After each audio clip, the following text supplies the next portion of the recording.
Assalamualaikum warahmatullahi wabarakatuh. Waalaikumsalam. Bismillahirrahmanirrahim. Allahumma shalli wa sallim wa barik ala habibika Mustafa Muhammadin wa ala alihi wa sahbihi asmin nama ba'du. Yang sangat saya hormati Profesor Fathul Wahid selaku Rektor Universitas Islam Indonesia. Di sini ada Bapak Dr. Ainur Rahim Fakih, Bapak Dr. Rohidi dan rombongan dari UI, ada Kiai Tamyiz dan teman-teman yang saya hormati. Juga ada kebetulan ada rombongan dari Pertamina. Saya nanti ngaji ya 7 item tentang kitab Syariatul Khalidah, dan nanti saya mohon Pak Rektor sambutan sekitar 15 menit. Juga Pak On juga boleh curhat nanti, Pak Rohidi, karena tadi sudah cerita-cerita tentang problem gaya pengajaran Islam modern. Saya ngambil 7 item supaya semuanya dapat berkah dari kitab Syariatul Khalidah. Pertama saya mau cerita atau menerangkan, ini nomornya ada urut tapi sesuai prioritas yang saya inginkan. Halaman 1, 2, 3 ya. 7 item saja nanti cepat insya Allah. 1, 2, 3.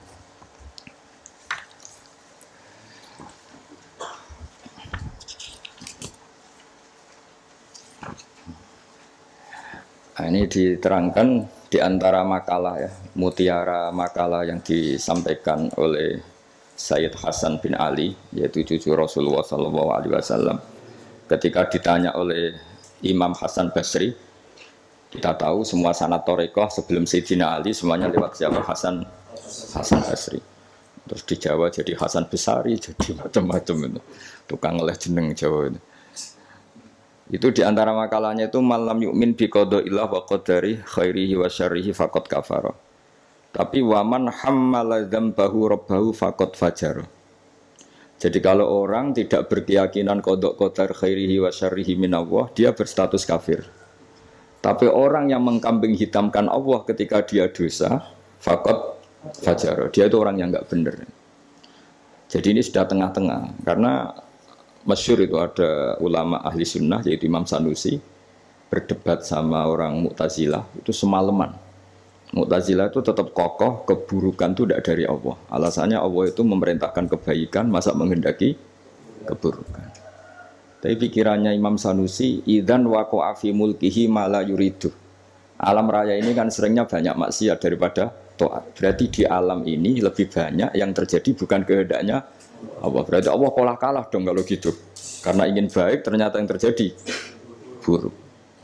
Jadi ini kan problem. Kita sebagai mukmin juga problem. Mau nisbatkan jelek ke Allah tidak pantas.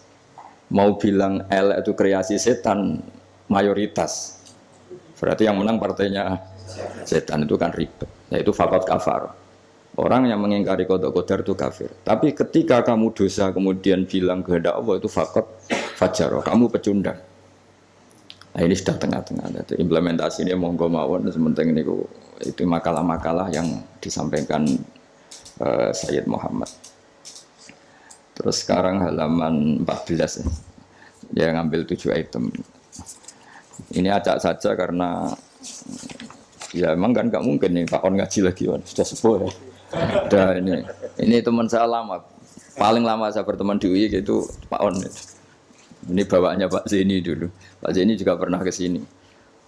Itu kalau nekuni tafsir itu ya pusing. Enak yang tinggal baca. Saya tuh sering debat sama Pak Zeni itu sampai jam 2, jam 3 di kantor tuh, di Badan Wakaf ya dulu, bekasnya rektorat ya. Itu kalau nggak selesai itu beliau jam 4 ke kontrakan saya di Ketonggo. Karena kita ini sangat fikih. Pak Zeni itu dulu kan fakultasnya adab. Beliau di sastra Pak Tamyiz. Jadi beliau lebih mengedepankan aspek balaghah lah. Saya fikih. Misalnya gini, sama terjemah ini kalau bisa ya hebat, sudah bisa boyong. Misalnya az-zani la yankihu illa zaniatan. Itu ayat hukum apa ayat faktual? Di ilmu ushul fikih itu diteliti. Kalau ayat hukum berarti maknanya pezina itu enggak boleh nikah kecuali dengan pezina. Pertanyaannya, jenenge zina kok ora kepengen nikah, kepene kumpul kebo, mbok ndak usah dilarang ya sudah. Ndak nikah kan memang dari awal sudah kumpul kebo, ngapain nikah ya.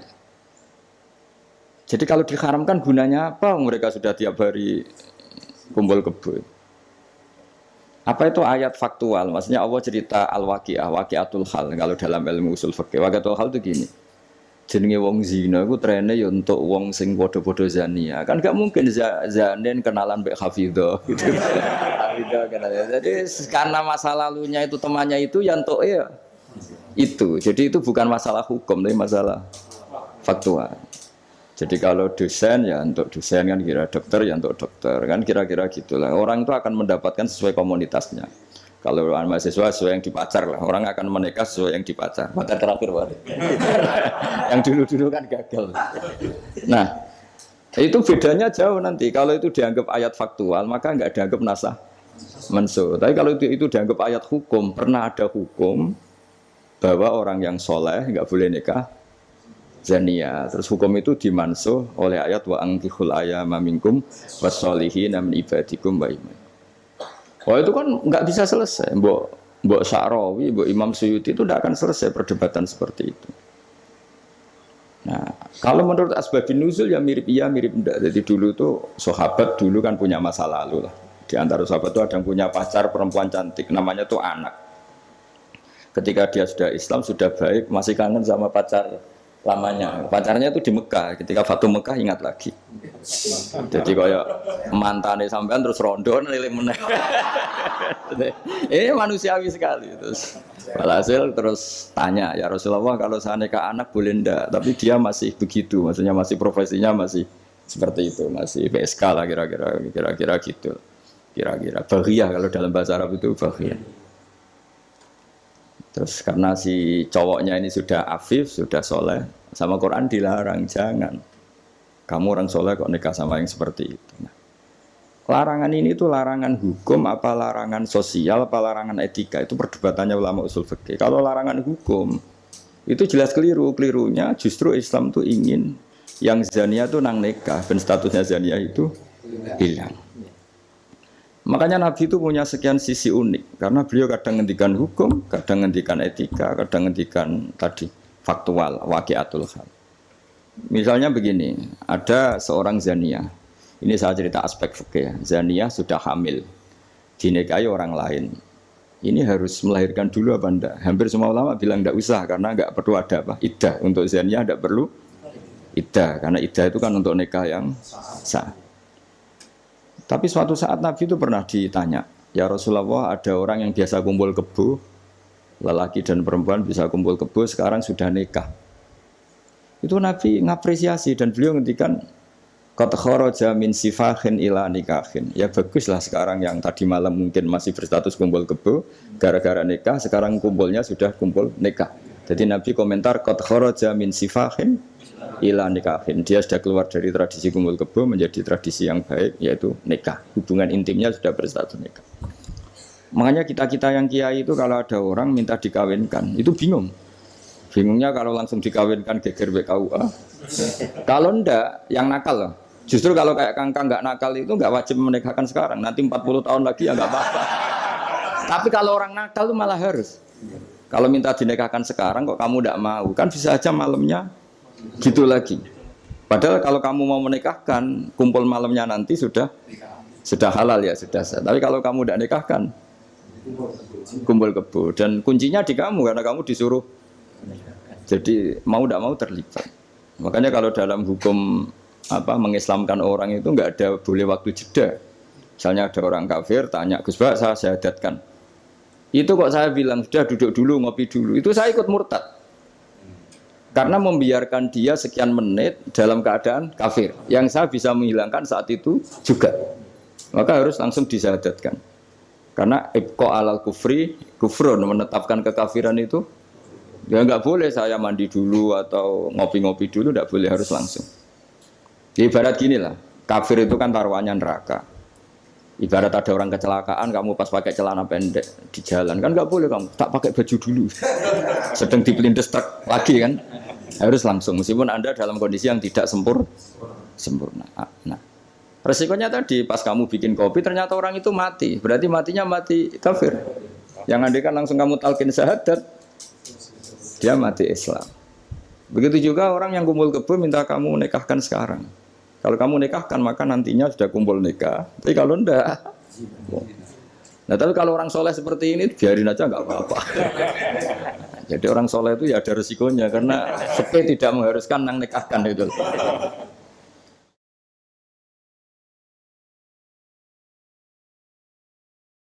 Nah lagi kembali tadi azani la yankihu illa zaniatan aw musyrikah. Itu faktual, apa hukum, apa etika. Ya kita mau tidak mau debat karena kita nggak punya pilihan. Ulama ada mengatakan tunas samanso, ada yang nganggap itu waqiatul halannya, ya kondisi sosial pasti seperti itu kan.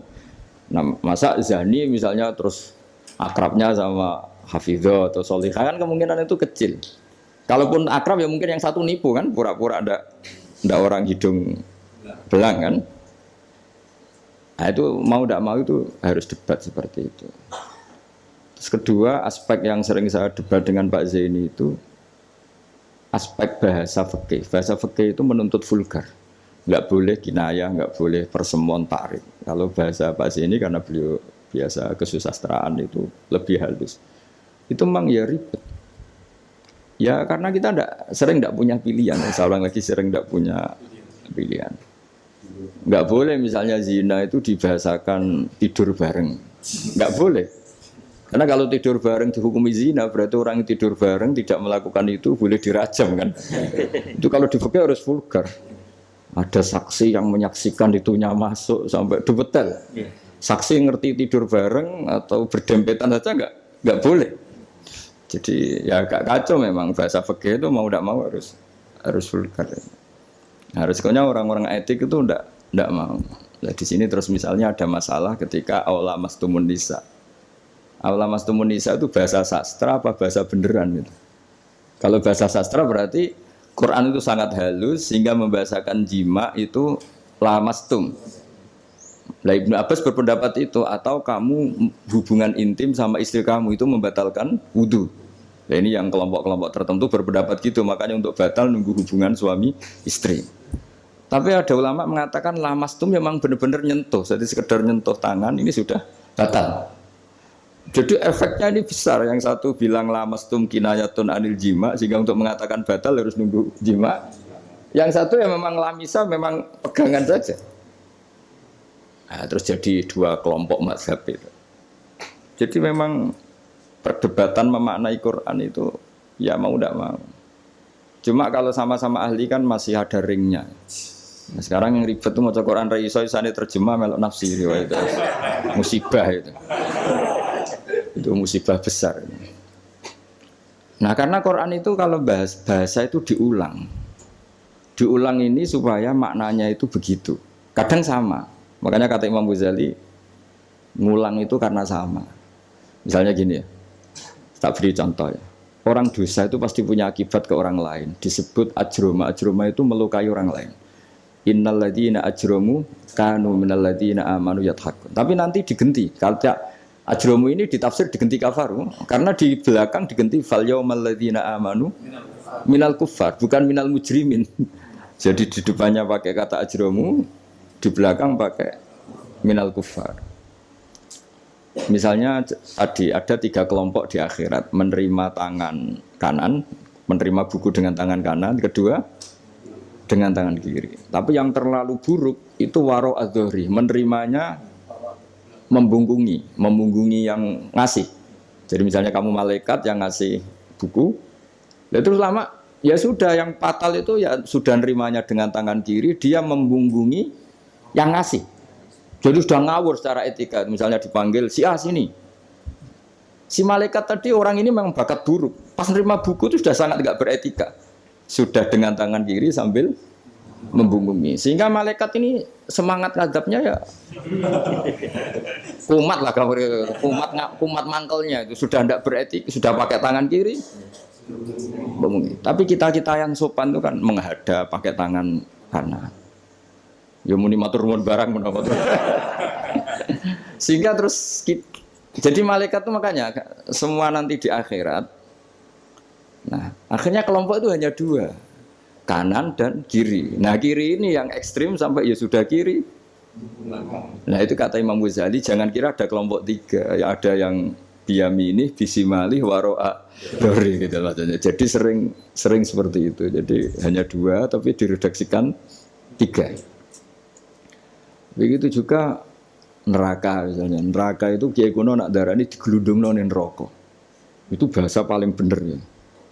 Karena orang masuk neraka itu kan bayangannya Quran itu kan wajah alam min bain itim satwa min khalfihim satan fakhsyanahum terus sampai saat terusnya fahum mukmahun. Mukmahun itu ditekuk. Nah itu sebagian Quran redaksekno yu'raful mujrimuna bisimahum fayukhadhu bin nawasi wal aqdam. Nawasi itu bathuk, aqdam itu delamaan. Jadi bathuknya ditekuk sampai nyium. Ya kiri gini gambarannya itu gini, ditekuk gini, ininya diikat sampai kena kaki. Nah bentuknya sudah kayak bola, makanya wong kuno nak darani itu digelundungno ning neraka. Kamu tidak usah praktek, maksudnya ini jadi. Tapi gambarannya memang gini. Inna ja'alna fi a'naqihim aghlalan. Terus fahiya ilal asqan fahum mukmahun, ini di rantai dicancang dikenakan ini. Ya ini apa itu peragaan saja. Ya nanti enggak usah apa dipraktekkan. Nah karena bentuknya sudah gini, terus ya nah neraka itu bawah. Ya neraka itu kan posisinya bawah. Mulane darani munggah swarga karena surga itu naik. Digelundungno ning. Nah ini cerita kealimannya wali-wali dulu. Jadi membahasakan masuk neraka itu digelundungno. Karena posisi sudah kayak bola itu. Diikat dengan bentuk seperti itu kan. Nah, redaksi yang di Yasin yang tadi aghlalan fayya ila asqan fahum mukmahun itu ya sama dengan redaksi yang di surat Rahman yu'araful mujrimuna bisimahum fayukhadhu bin nawasi wal. Nah hal-hal seperti ini tuh ini sekaligus saya curhat ya ke Pak Rektor. Jadi memang tafsir itu enggak orang yang menguasai Quran karena lafadz, kalau bahasa kasarnya lafadz jebakannya banyak. Maka kata Imam Ghazali dalam Ulumul Quran, fayadhunnu dzannun, orang mengira bahwa itu kelompok yang berbeda karena dengan redaksi yang padahal itu kelompok yang sama karena Quran itu balaghah, Quran itu adab. Ya tadi keahliannya Profesor Zaini di sisi ini itu tahu. Jadi memang ya seperti itulah nangani Quran. Sehingga dulu Imam Syafi'i ketika ditanya orang boleh tayamum itu kapan? Ya kalau tayamum karena tidak menemukan air di padang Sahara karena tidak ada air, sarannya nyari-nyari dulu. Nyari-nyari air ke sekelilingnya ya. Kalau ada kafilah ya tanya-tanya bawa air enggak, baru kalau enggak menemukan baru tayamum. Ketika ditanya mad dalil ala dalik, lalu dalilnya apa? Imam Syafi'i dengan enteng baca falam tajidumaan, kemudian kamu tidak menemukan air. La yuqalu liman lam yatlub lam yajid wa innama yuqalu lam ya'rif. Di mana-mana tidak menemukan itu ya sudah mencari, baru namanya tidak menemukan. Bagi yang belum pernah mencari tidak bisa dikatakan tidak menemukan. Jadi itu la yuqalu liman lam yatlub lam yajid. Bagi yang belum pernah mencari namanya tidak menemukan, tapi namanya tidak tahu. Nah, itu contoh-contoh ijtihad Qur'ani ya. Jadi ya lafadznya Quran hanya falam tajidumaan. Tapi namanya tidak menemukan berarti ada sabqit tolab. Mesti dimulai mencari.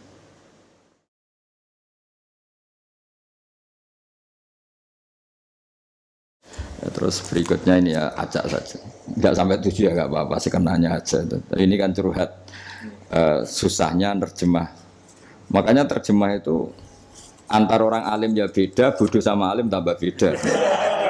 Cuma yang satu ngawur lah, yang enggak ngerti ngawur itu kalau tidak tahu kok. Ya, halaman 42. Nah, ini yang masalah kias. Fannasu wa ingkana khoson lakinnahu yasiru aman. Ya. Nas itu meskipun waqiahnya itu khusus, lakinnahu yasiru aman. Pada akhirnya menjadi umum. Ya. Menjadi umum itu karena mau tidak mau ada kias. Kias itu analog, no? Atau pola. Misalnya gini, yang dicontohkan di sini misalnya Nabi memang hanya ngendikan layak til qadi wa khutban. Enggak boleh seorang hakim memutuskan hal-hal yang krusial dalam keadaan emosi. Khutban itu emosi yang sangat. Lalu kiasnya apa? Rektor juga enggak boleh dalam keadaan emosi bikin keputusan. Kiai juga enggak boleh, suami juga enggak. Siapapun nggak boleh. Cuma yang sering bikin keputusan otoritatif itu kan qadhi, hakim. Jika Nabi hanya ngendikan al-qadhi. Lalu lama mengatakan ghadban itu kenapa tidak boleh? Karena orang kalau emosi itu akalnya agak mati paras lah gitu. Lalu itu udah harus pas emosi ya, ulama menamakan terlalu syahwat ya nggak boleh, terlalu lapar ya nggak boleh, hakin ngempet nguyah ya nggak boleh, ngempet ngising. Sehingga kata ghadban kemudian diganti fi halatin yasu'u khalquhu fiha, dalam keadaan yang dia nggak begitu normal. Di antara nggak begitu normal, terlalu syahwat ya nggak boleh, terlalu emosi nggak boleh, terlalu lapar, lalu nahan kencing, nahan BAB dan sebagainya. Itu lafadz itu wan nasu wa ingkana khoson nas, meskipun khusus yaitu Allah Nabi hanya ngendikan khutban, tapi nanti menjadi umum berdasar hukum apa? Qiyas.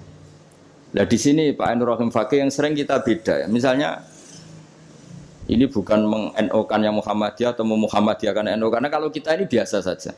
Orang NO ya pasti Muhammadiyah kan umat Kanjeng Nabi Muhammad sallallahu alaihi wasallam. Orang Muhammadiyah ya pasti dengar NO lah karena gerakannya ulama. Masa tidak mendengar ulama? Tapi setelah jadi ormas ini jadi yang NO tidak Muhammadiyah, Muhammadiyah tidak NO.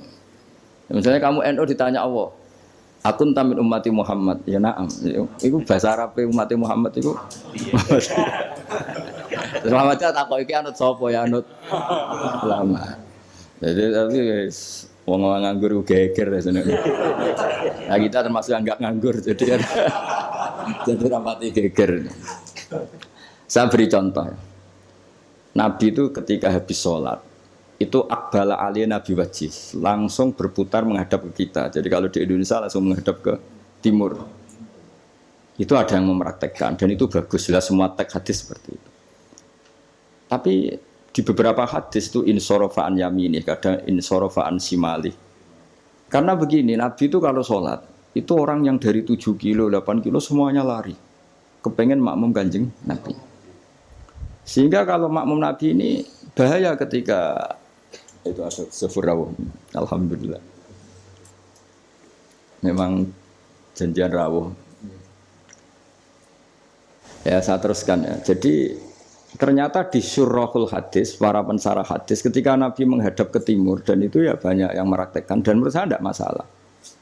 Itu karena Nabi tidak ingin orang yang datang terlambat, kalau dalam bahasa fikih disebut masbuk, itu Nabi ngira fi sholatin, padahal hakikatnya sudah tidak sholat. Jadi andaikan Nabi tetap menghadap ke barat, misalnya di Indonesia, dengan posisi duduk yang sama, maka yang datang terlambat langsung usolli fardhu zuhri, makmuman, dengan arti makmum ke Nabi, terus duduk. Nah kalau dia makmum, padahal Nabi nyatanya sudah selesai, itu sholatnya tidak sah, karena menggantungkan sholat atau iktimam dengan orang yang sudah tidak sholat. Nah sehingga gerakan Nabi ini dianggap maklumat kalau beliau sholatnya selesai. Nah karena filosofinya itu maklumat kalau sholatnya sudah selesai, ada yang milih memang benar-benar ke timur juga maklum, kan gak mungkin sholat madhep ke timur. Sehingga yang datang tahu, terus ada yang milih ngalor. Jadi sebetulnya itu bisa pakai. Ya kayak orang tahlilan, pakai keplok sudah selesai itu kalau sebetulnya bisa pakai apa saja, yang penting memaklumatkan kalau sholatnya itu. Nah, ini yang ngendikan tidak saya, kitab Fathul Bari karangannya Ibnu Hajar Al-Asqalani, Sarah Bukhari paling populer. Nah itu yang disebut Sayyid Muhammad wan nasu wa ingkana khoson fa innahu yasirun aman. Ya kayak tadi misalnya laiktil qadi wa huwa khutban, kemudian khutban ini memasukkan semua kondisi yang kita kurang fit. Itu tidak boleh bikin apa? Keputusan. Qadhi ya juga kita ganti. Tidak harus qadhi, Pak Rektor, Pak dosen, seorang suami kalau bikin keputusan jangan dalam keadaan yang khutban atau ngempet nguyuh, ngempet ngising, hakin itu. Kalau dalam bahasa Arab hakinan itu. Nah ini penting saya utarakan karena kalau kita terlalu tekstualis, itu nanti kita naik Innova tidak perlu baca subhanalladzi sakhkhara lana hadza. Karena ayatnya itu kan wal khayla wal bighala wal hamira litarkabuha wa zina. Ini tidak ada Innova ini. Ayatnya ya litas tahu ala sumatas guru ni'mata rabbikum idza stawaitum ali wa taqulu subhana. Ini kan jelas litas tahu ala zuhur, ini Innova tidak ada zuhurnya, ini tidak ada punggungnya. Jelas ayat sebelumnya tentang wal khayla wal bighala wal hamira litarkabuha wa zina. Nah, jadi kalau terlalu tekstualis maka naik Innova Ferrari itu tidak usah baca subhanalladzi karena ayat ini tentang bighala ya tentang khimar dan seterusnya dan seterusnya.